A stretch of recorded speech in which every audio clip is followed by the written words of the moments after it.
Good morning, friends. How's everybody today? Last day of February. I've got my Bible and coffee. I have coffee ready to do it. Today is day 59, February 28th, and today we're going to go through Numbers chapters 4 and 5. All right, first up, we're going to talk about the duties of the clans, starting with the Kohathite clan. We're still in 1445 BC. Let's go ahead and get started. The Kohathites. The Lord said to Moses and Aaron, "Take a census of the Kohathite branch of the Levites by their clans and families. Count all the men from 30 to 50 years of age who come to serve in the work at the tent of meeting. This is the work of the Kohathites at the tent of meeting, the care of the most holy things. When the camp is to move, Aaron and his sons are to go in and take down the shielding curtain and put it over the Ark of the Covenant. Then they are to cover the curtain with a durable leather, spread a cloth of solid blue over that, and put the poles in place. Over the table of the presence, they are to spread a blue cloth and put on it the plates, dishes, and bowls, and the jars for drink offerings. The bread that is continually there is to remain on it. They are to spread a scarlet cloth over them, cover that with the durable leather, and put the poles in place. They are to take a blue cloth and cover the lampstand that is for the light, together with its lamps, its wick, trimmers, and trays, and all its jars for the olive oil used to supply it. Then they are to wrap it and all its accessories in a covering of durable leather and put it on a carrying frame. Over the gold altar, they are to spread a blue cloth and cover that with the durable leather and put the poles in place. They are to take all the articles used for ministering in the sanctuary, wrap them in a blue cloth, cover that with a durable leather, and put them on a carrying frame. They are to remove the ashes from the bronze altar and spread a purple cloth over it. Then they are to place it on, Then they are to place on it all the utensils used for ministering at the altar, including the fire pans, meat forks, shovels, and sprinkling bowls. Over it, they are to spread a covering of the durable leather and put the poles in place. After Aaron and his sons have finished covering the holy furnishings and all the holy articles, and when the camp is ready to move, only then are the Kohathites to come and do the carrying. But they must not touch the holy things or they will die. The Kohathites are to carry those things that are in the tent of meeting. Eleazar, son of Aaron the priest, is to have charge of the oil for the light, the fragrant incense, the regular grain offering, and the anointing oil. He is to be in charge of the entire tabernacle and everything in it, including its holy furnishings and articles. The Lord said to Moses and Aaron, "See that the Kohathite," pardon me, I'm going to start that one over. I don't know what's wrong with me today. I had a really long week. Sorry about that. The Lord said to Moses and Aaron, "See that the Kohathite tribal clans are not destroying from among the Levites, so that they may live and not die when they come near the most holy things. Do this for them. Aaron and his sons are to go into the sanctuary and assign to each man his work and what he is to carry. But the Kohathites must not go in to look at the holy things even for a moment, or they will die." All right, next we're going to talk about the Gershonite clan and what their responsibilities are. The Gershonites. The Lord said to Moses, "Take a census also of the Gershonites by their families and clans. Count all the men from 30 to 50 years of age who come in to serve in the work of the tent of meeting." I did not read that last sentence right. I think it's really important that I read the Bible as is written. Count all the men from 30 to 50 years of age who come to serve in the work at the tent of meeting. This is the service of the Gershonite clans in their carrying and their other work.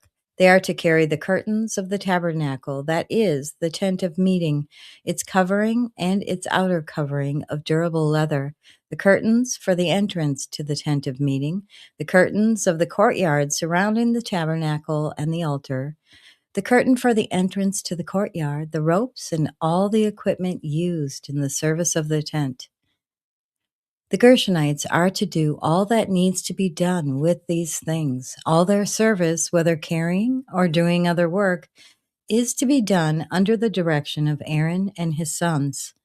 You shall assign to them as their responsibility all they are to carry. This is the service of the Gershonite clans at the tent of meeting. Their duties are to be under the direction of Ithamar, son of Aaron, the priest. Now we're going to talk about the Merarite clan and their responsibilities.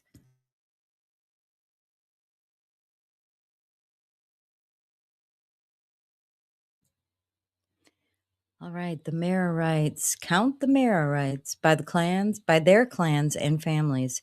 Count all the men from 30 to 50 years of age who come to serve in the work at the tent of meeting.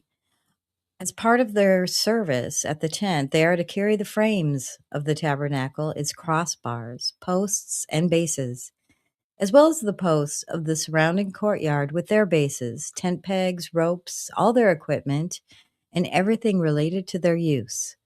Assign to each man the specific things he is to carry. This is the service of the Merarite clans as they work at the tent of meeting under the direction of Ithamar, son of Aaron the priest. All right, next we're going to talk about the census of the Levites, which I know we did yesterday, so this is a continuation.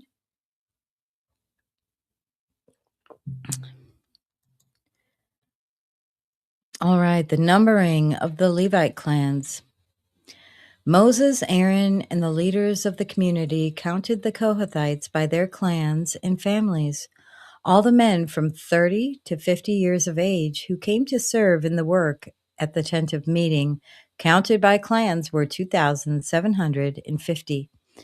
This was the total all in the Kohathite clans. This was the total of all those in the Kohathite clans who served at the tent of meeting. Moses and Aaron counted them according to the Lord's command through Moses.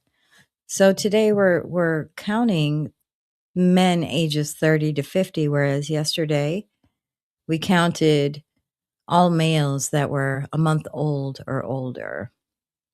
So that's the difference for today. All right, the Gershonites were counted by their clans and families, all the men from 30 to 50 years of age who came to serve in the work at the tent of meeting, counted by their clans and families, were 2,630. This was the total of those in the Gershonite clans who served at the tent of meeting. Moses and Aaron counted them according to the Lord's command. The Merarites were counted by their clans and families, all the men from 30 to 50 years of age who came to serve in the work at the tent of meeting, counted by their clans, were 3,200.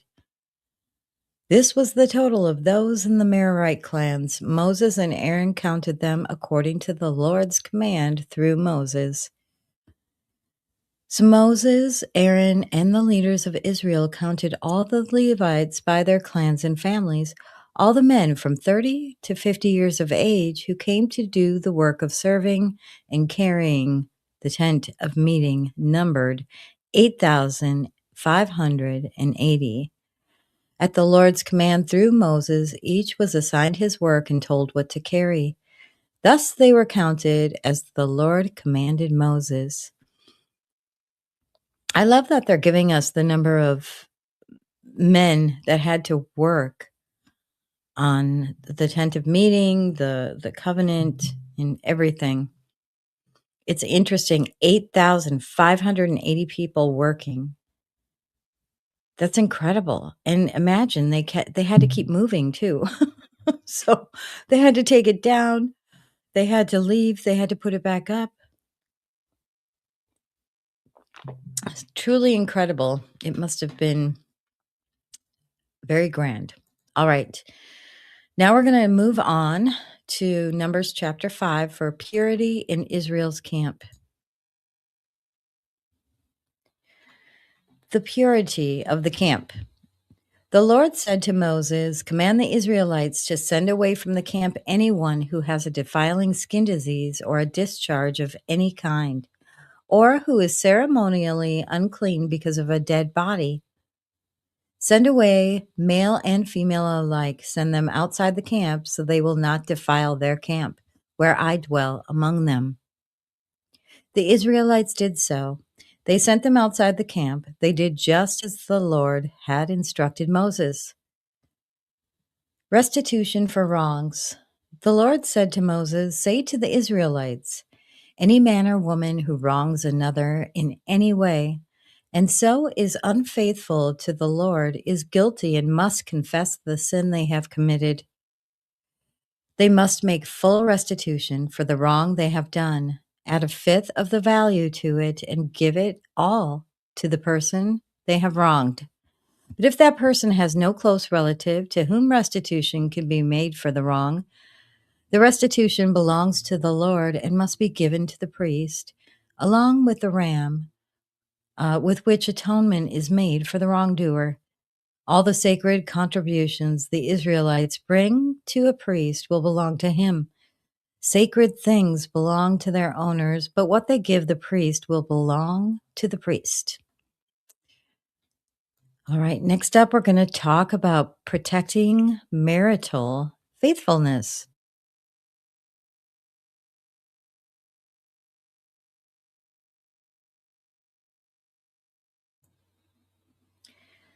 The test for an unfaithful wife. Then the Lord said to Moses, "Speak to the Israelites and say to them, if a man's wife goes astray and is unfaithful to him, so that another man has sexual relations with her, and this is hidden from her husband, and her impurity is undetected, since there is no witness against her and she has not been caught in the act, and if feelings of jealousy come over her husband and he suspects his wife and she is impure, or if he is jealous and suspects her even though she is not impure, then he is to take his wife to the priest. He must also take an offering of a tenth of an ephah of barley flour on her behalf. He must not pour olive oil on it or put incense on it, because it is a grain offering for jealousy, a reminder offering to draw attention to wrongdoing.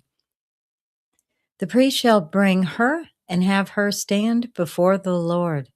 Then he shall take some holy water in a clay jar and put some dust from the tabernacle floor into the water. After the priest has had the woman stand before the Lord, he shall loosen her hair and put in her hands the reminder offering, the grain offering for jealousy, while he himself holds the bitter water that brings a curse. Then the priest shall put the woman under oath and say to her, if no other man has had sexual relations with you, and you have not gone astray and become impure while married to your husband, may this bitter water that brings a curse not harm you. But if you have gone astray while married to your husband, and you have made yourself impure by having sexual relations with a man other than your husband, here the priest is to put the woman under this curse.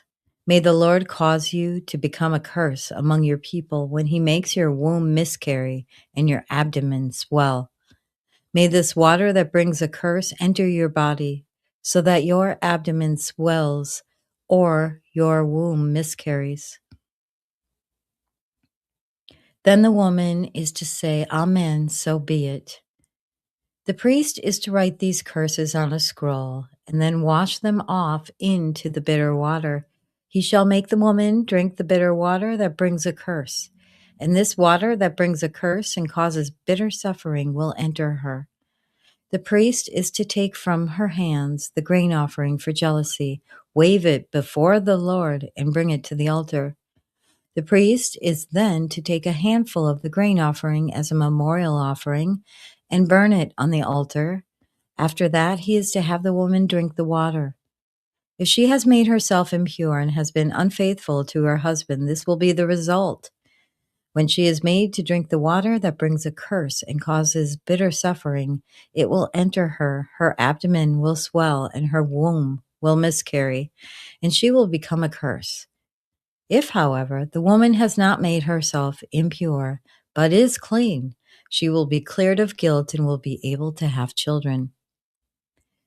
This, then, is the law of jealousy when a woman goes astray and makes herself impure while married to her husband, or when feelings of jealousy come over a man because he suspects his wife. The priest is to have her stand before the Lord and is to apply this entire law to her. The husband will be innocent of any wrongdoing, but the woman will bear the consequence of her sin. And that concludes today's reading of day 59, February 28th. We are going to start March tomorrow, if you can believe it. Already, we've gotten through 2 months, 2 out of 12 months. So for everybody that's hung in from the beginning, thank you so much for joining every day. And for those just joining, hey, it's not too late. You can go ahead and start. Each day is only 10 to 20 minutes to listen to, so you could catch up pretty quickly. With that, please like and subscribe. Whenever you like, comment, subscribe. The algorithms put it out to more people, and we want everyone to hear the word. All right, everybody. Have a good day. We'll see you tomorrow for March and day 60. Have a good one. Have a blessed day. Bye-bye.